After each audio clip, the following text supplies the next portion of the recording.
And now I'm able to introduce one of our members of the board of directors, Tim Isgett, who's a managing director at Humanity United, and he's going to lead our next panel. So thank you, Tim.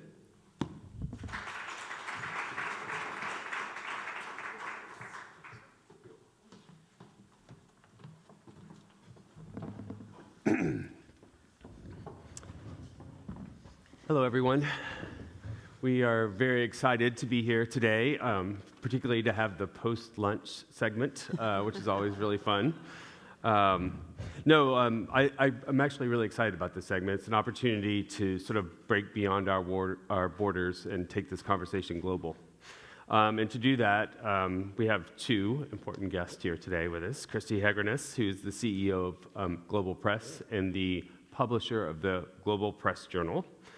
Deborah Inzer, who's the SVP, Senior Vice President of Technical Leadership at Internews. And we thought we would just start off with a quick clip about radio around the world, and then we'll jump into a conversation.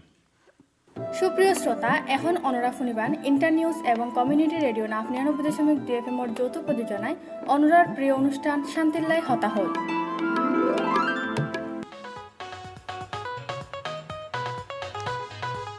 Coach Fing and Minkham on board of my Chakalur Chen, Big Van, I Juera College, Manjami Chak by Cholwa. سلام سلام وطندار سلام وطندار سلام وطندار در شمال سلام وطندار Information nous doit connaître. C'est tout ça nous doit connaître dans moment ça. Ou même qui branche radio à tout partout. Bonjour, bonsoir. Merci pour fidélité ou c'est moment pour écouter programme nouvelle information nous doit connaître. subaxnimo wanaagsan dhageystayaal ku soo dhawaada barnaamijka codka Soomaalida.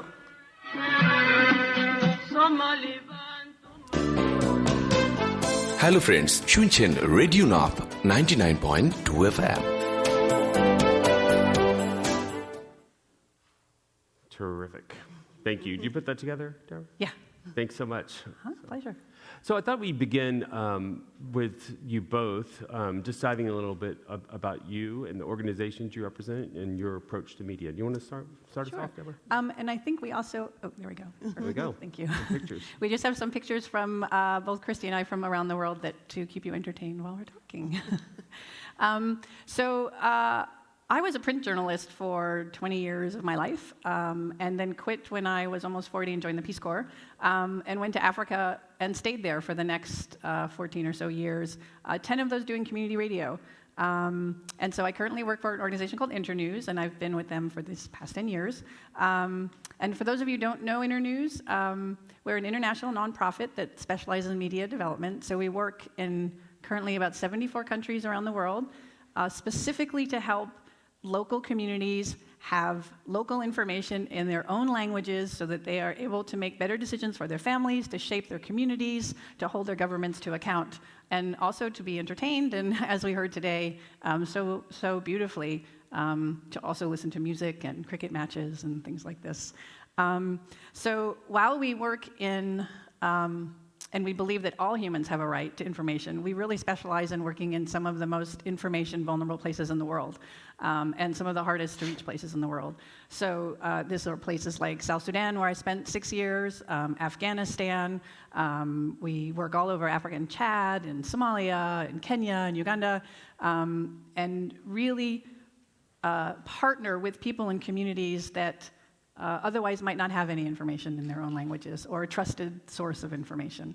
And community radio is really like, it's the greatest way to do this. It's like wildly effective in doing this. Community radio becomes like the living room of a community. You know, it's where people come together to make decisions that are big decisions and small decisions, and about their children or their health, or if there's a war going on, about, you know, where to go to be safe and how to find water. And so we have hundreds of community radio partners across the country. We do everything from partnering with current existing stations to building our own. So we do a lot of bricks and mortar building, including everything from building a community radio in a refugee camp with a tarp and a little mixer and a microphone, and that's it, you know, and then ensuring that the refugees in that camp have information in their own language, about what's happening to hold agencies accountable who are providing the services, and all the way up to building proper bricks and mortar radio stations for a community that is owned by that community, run by that community, staffed by that community, doing information in the languages of that community. And I'll just briefly say in South Sudan, one of the great things about it is we also specialize in going to places where there's an opening. So when the Comprehensive Peace Agreement was signed in 2005, and the South started to became autonomous, it was this huge opportunity to go in and help build the media infrastructure there. There was nothing. Tim, I think you you know as well. There was literally nothing there. Like there was nothing. I don't even know how to explain what that means. Nothing. But and so when you put a radio station in a place and people turn it on for the first time ever, they hear the Dinka language or the Nuer language, and they go, "Oh my God! Like that's me. You know, that's who I am." And then they hear their music and they're like, "That's my music," you know? And it's so powerful. And then they start hearing about, what is this CPA, this Comprehensive Peace Agreement? Oh, there's an election. Oh, there's independence. Oh, I have a voice. I get to vote? That's astounding. What is voting? You know, and so you have this whole education process that goes with it. And, you know, so we built many of these stations in South Sudan. And then 8 years later, when the war happened again after independence, those stations were the most trusted source of information to understand what was happening in those communities. And, you know, they also become targets. And we had a station in Lair, which is the town where the rebel leader was from, and became a very heavy target during the war. And every morning when people woke up, they told us after they would turn on the radio, and if they didn't hear the voice of John Gatlock or Joel Cheney, they knew they were in trouble and they had to leave. And if they turned it on and they heard, they're like, okay, we could stay. And the station staff took this so deeply to heart, their responsibility for their community, that every night before it got dark, they packed up the transmitter and the mics and the computers, and they walked hours into the bush, slept there with the equipment, got up the next morning, walked back to the station, plugged it all back in, and broadcast it again for another day, and did this for weeks and weeks and weeks until one day they couldn't do it. And then they carried it. I have pictures, and they carried it for days and weeks into the bush. Then they're naked and using their clothes to hold the radio station equipment while they're carrying it over the river in the water, because they had such a belief that when the violence ended, they could go back and find this equipment and put the station back on air. So we talk about the power of radio, and that really puts it in perspective, doesn't it? Christy, you want to talk a little bit about Global Press? Yes, so I'm the founder and CEO of Global Press, and we have a very unique approach to local global journalism around the world. And our strategy includes who we train as journalists, how we publish the news, and our distribution strategy. So I'll tell you a little bit about how it works. Global Press Institute trains local women in some of the most challenging media environments in the world to be ethical, accurate, investigative, and feature journalists. They take part in a rigorous 16-week training program, and then after the 16 weeks, they graduate into full-time contract salaries to work for Global Press Journal, which is the multilingual, award-winning publication of Global Press. Once at Global Press, reporters are tasked with covering stories from their community that no other media outlets are telling. So they're telling stories about migration and the environment, power, transparency issues in their communities, and they're doing it all in local language. English is not a requirement to join Global Press. So once at the Journal, they're writing these stories and they're working with these really rigorous editorial teams. We've got fact checkers, copy editors, translators, coaches, mentors, making sure that the journalism that Global Press reporters are producing is exceptional. We are also making sure that the journalism jobs that these women journalists have are also exceptional. So everyone is earning full-time living wage salaries, health benefits, paid maternity leave, and access to our duty of care program, which provides for the physical, emotional, digital, and legal security of every journalist in our network. Then comes the distribution part. So we have Global Press News Service, which is the syndication division of Global Press, which is, as you can tell by now, a multi-brand social enterprise. And at Global Press News Service, two things happen. The local language version of the content is distributed throughout the entire country or community, making sure that the local people have access to the information in many, many ways. And then the English version is syndicated out to our global partners. So in total, Global Press News Stories reach more than 20 million people every single month in 13 different languages. Now, you might be wondering, what does any of this have to do with radio? Radio is actually our strongest group of partnerships around the world. We have more than 2,000 radio partners around the world in our coverage countries, places like Nepal and Democratic Republic of Congo, southern Mexico, Guatemala, all over the world. So more than 2,000 radio partners, 160 local language partners, and then a growing group of mainstream media partners as well, from some groups who I think are represented here today, like PRI's The World and things like that. So right now, Global Press employs 165 women journalists in 40 independent offices around the world, and they are producing incredible journalism every day that is really helping local people get access to information, and for our global audience, really helping people to better understand the world outside of the war and disaster narrative that these places are so typically covered in. Thank you.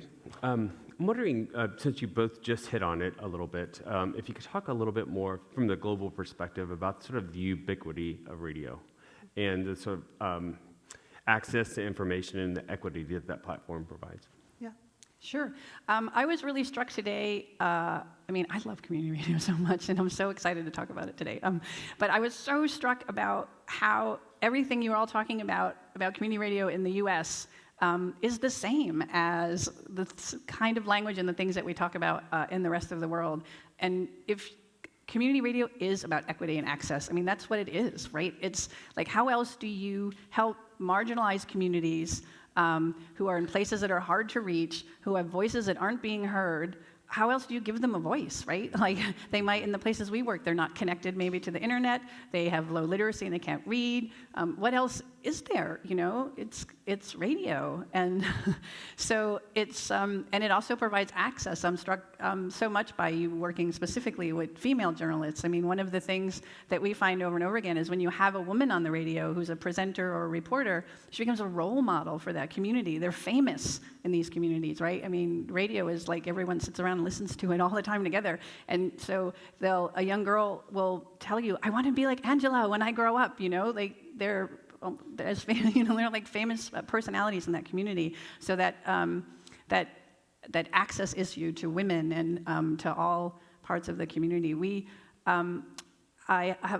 There was this group of women in this town called Malawakon in South Sudan who were living in this kind of really remote area, and they had a well that wasn't working and didn't have any water, and they didn't know how to get heard or how to get it fixed or who to talk to, and they listened to the radio all the time, and they walked 4 days, 25 women walked 4 days, came to the radio station and said, can we tell somebody on the radio?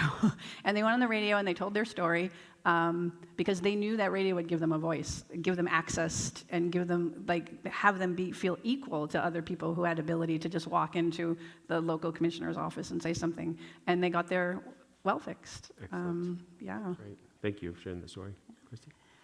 I think that equity and access are two things that is really exciting to see a group of people like this thinking about and talking about, particularly because, there's so much talk about diversity in journalism and what does that mean. And at Global Press, we really believe that diversity means access. So it's not just about the diversity of who's telling the story, but it's about how that story is distributed, right? And we spend so much time and money in this space funding apps and websites and things like that, where in reality, around the world, access to, not even internet, electricity, right, is one of our biggest challenges in our offices around the world is consistent access to electricity and internet.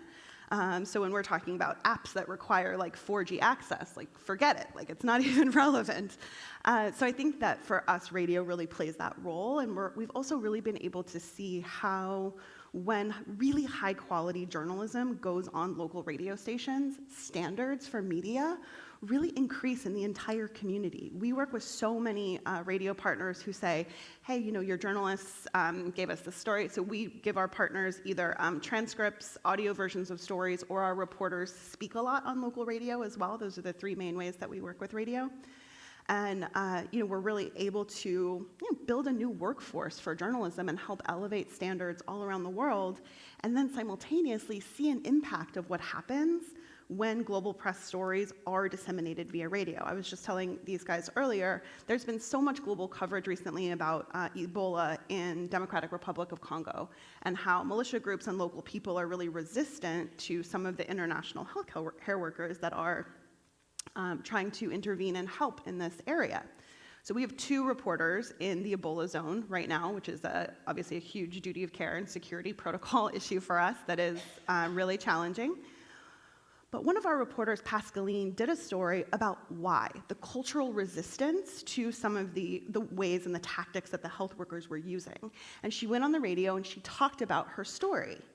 Well, Doctors Without Borders and some of the other major health organizations that were there took that story and actually did a training with their teams to say, like, hey, look, this local journalist is telling us this is why this isn't working, and they made some amendments in their strategy. So it really is the direct link between who tells the story and how the story is distributed has a very direct link to impact in the community. And can I add just about this Ebola issue, because it's so important. That when the source is trusted, like when you're talking about an Ebola crisis and people get information, they're not going to believe it just because they hear it, right? They have to get it from a source that they trust so that they will act upon it. And in Liberia, when the Ebola crisis happened, people wouldn't even go outside. There's at least a little bit more education now, even for healthcare workers, right? But in Liberia, it was like ground zero.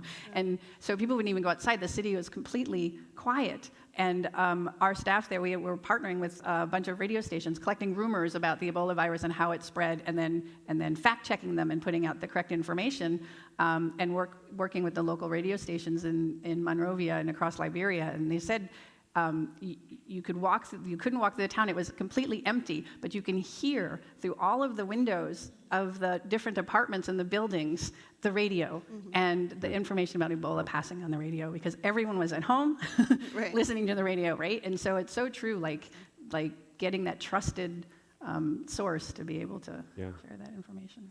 We're going to open it up for a question here in just a minute, but I just got maybe a couple more real quick. You both mentioned security as a challenge. Can you talk about security, of course, but any other challenges to this work? I imagine there's a lot. There are a lot, yeah.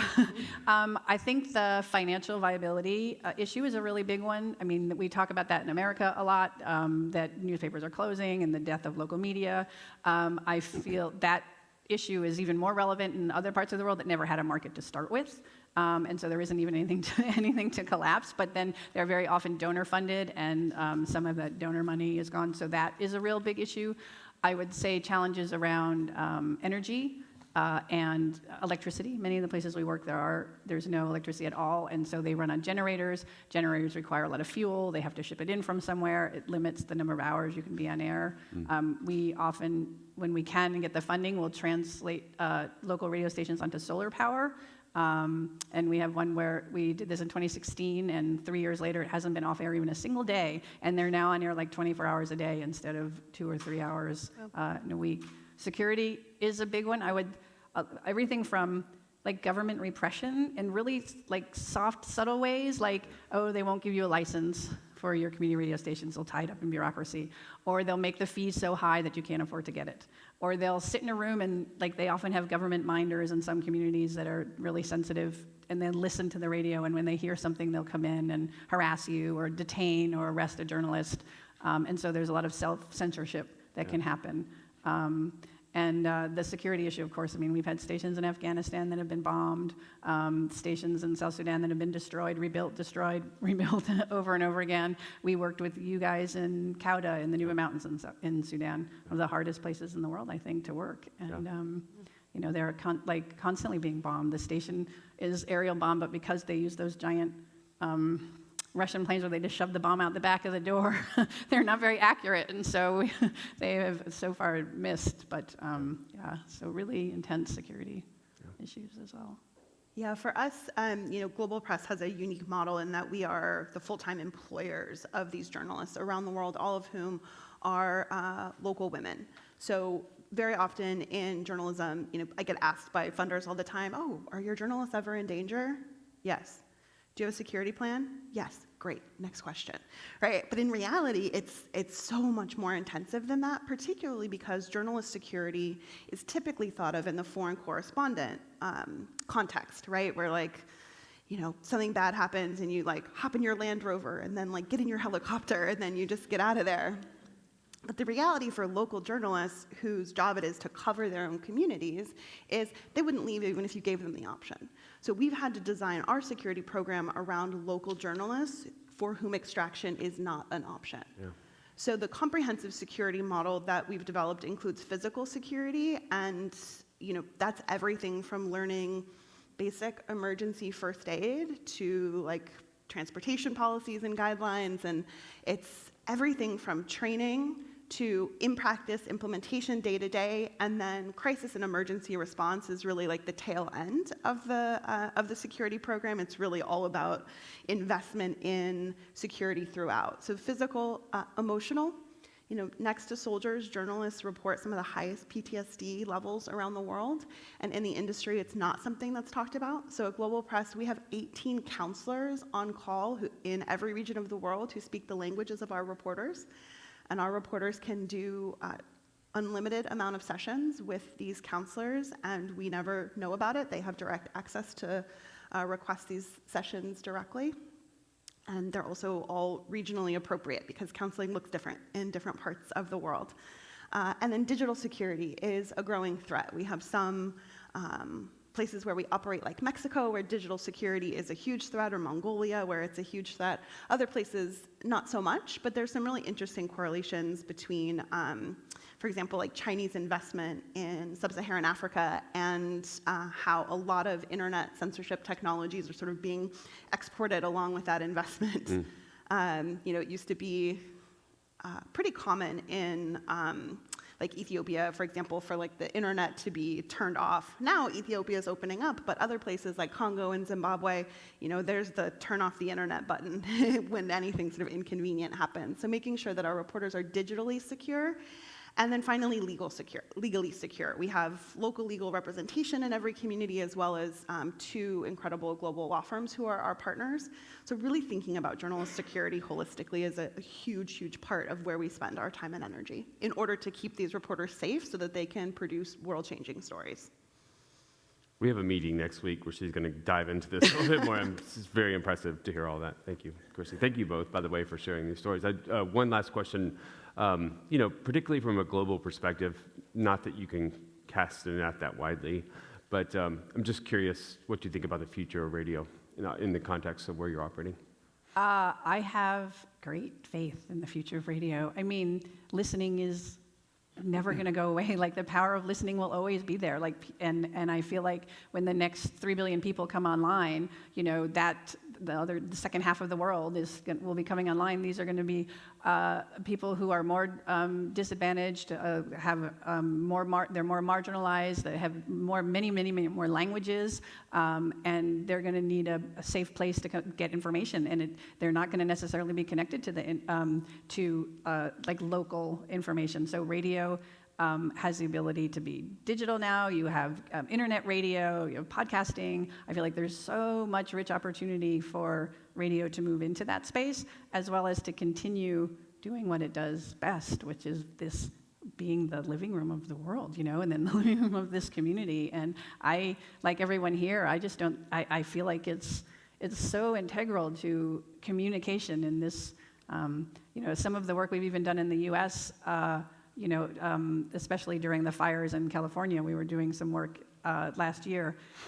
People would not have their phone, the internet was down, they couldn't turn on their television, they had no electricity, and they're going into their cars and turning on the radio because the local radio station was still broadcasting. So I just feel like the future is rich, and yeah. I second that, and will only just quickly add that beyond radio, audio in general, I think is absolutely not just the future of the news business, but it's also a real answer to the question about trust in journalism.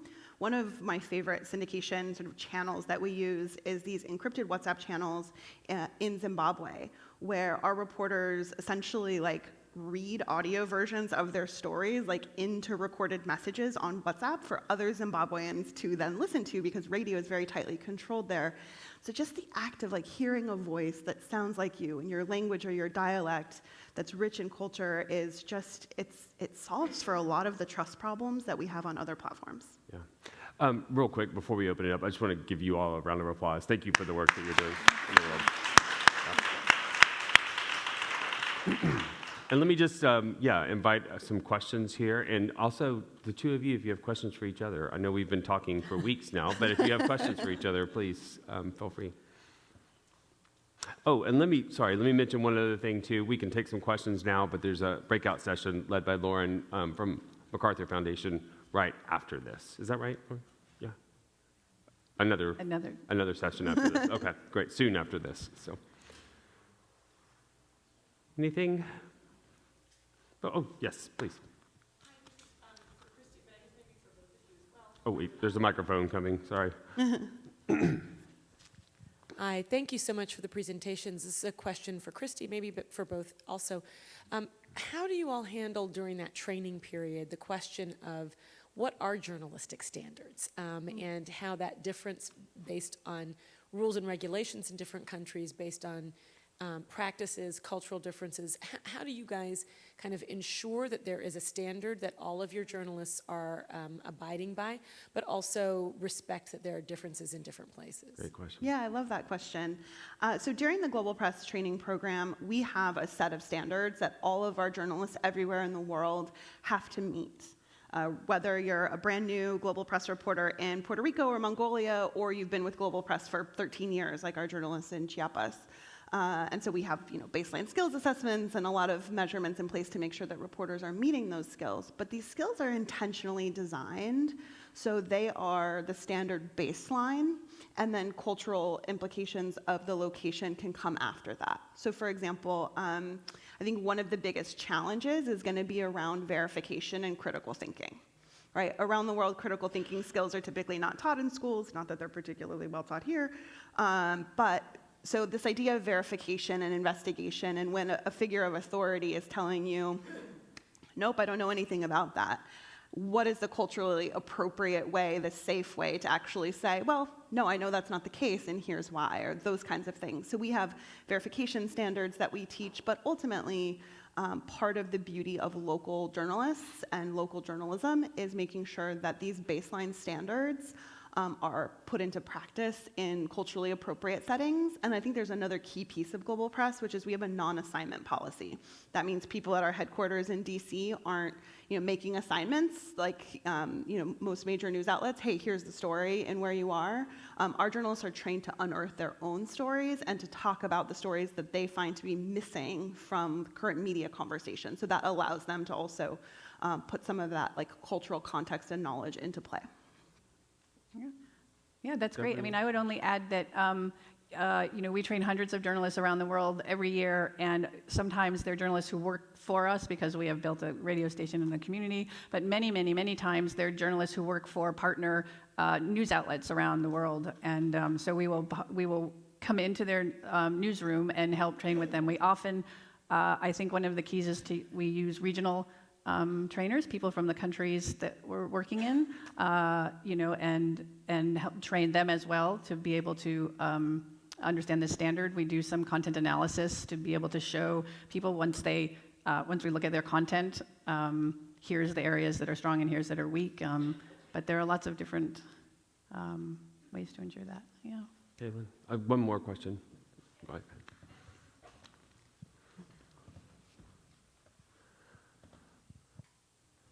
This is actually kind of a follow-on to that. My question for both of you is, how do you source the trainers?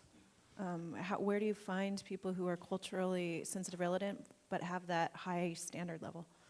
Yeah, the train-the-trainer process at Global Press is actually much more rigorous than the journalism training process. And our preference tends to be to find people who don't have prior media experience, but have relative skill experience. rather than somebody who's come from like a state-owned media background or something like that. Now, that being said, there are of course amazing journalists that work in state-owned media in even the most repressive parts of the world, but yeah, it's that train the trainer that really is a make or break for an individual bureau location. And similarly, we don't export trainers, so all trainings are done in local language, never through a translator, and from someone who really like knows the context of that place, which is key. And yeah, when you look, I mean, we've worked for 35 years in countries all over the world, so we have really deep networks of people. So we just keep growing that, you know. I think one more question. I think, yeah, go ahead. Are there any experiments with earned revenue, like business models that you find are working in some of these places? I'm sure it's difficult. Let's just accept that. Are there some bright spots? What? Oh, go ahead. One of the areas that we've been working on a lot recently is around programmatic advertising.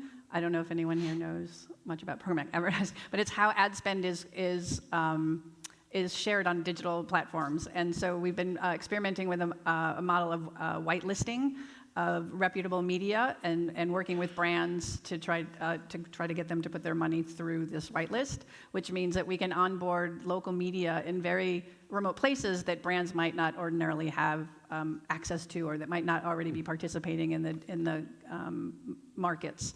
And so it comes with a package of getting local media digitally ready so that they can understand how to place their inventory onto the marketplace, and to talking to brands about how to be brand safe, like they want to put their ads next to content that is safe content, and on sites that are not bot farms from, like clicking away when no human is ever actually looking at the site.